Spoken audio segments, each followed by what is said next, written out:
They'd finally arrived, exhausted and not where they'd originally planned to be. Most of them from Bangladesh, some of them barely in their teens.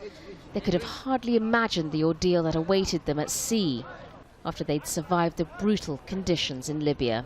They push to the boat, okay, they have gun, they push me to do this. In Libya, if we don't do this, we are die here. They told me, if you don't do this, we are die, we're gonna shoot you. Among them, one Sudanese national. He said he had fled the fighting after the fall of former President Omar al-Bashir. He was the only one in the group that was offered asylum in Tunisia. They had spent nearly 3 weeks aboard the Egyptian-owned vessel, most of it negotiating the conditions of their arrival with the Tunisian authorities. Food, water and medical attention were provided by NGOs, only when they were able to reach them. It took a long time because there were a few problems, and on the boat there were 32 minors between 12 and 16 years of age. They were at risk of being exploited and trafficked in Europe, so I'm relieved that they will be returning to their countries.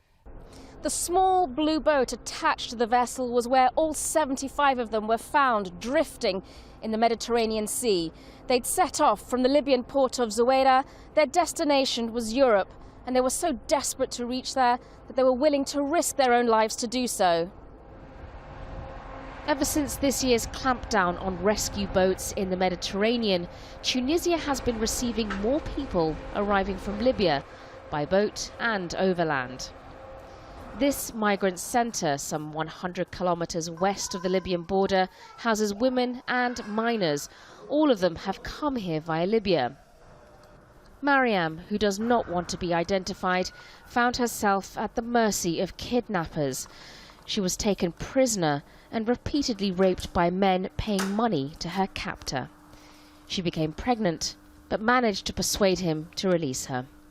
I begged him, I said, I think I'm pregnant. And I need to leave this place, if not I will die, because I was seriously, I feel like I was experiencing serious infections. So I told him, I begged him, I told him to help me to leave the place, because if even I continue to live there, I will not pay the money, because I don't have anybody.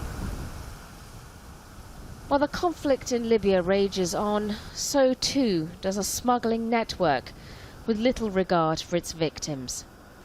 The summer brings calmer seas and more opportunities for criminal networks to feed off the vulnerable, as the region becomes ever more wary of providing sanctuaries for those in desperate need. Sonia Gallego, Al Jazeera, Zarzis, Tunisia.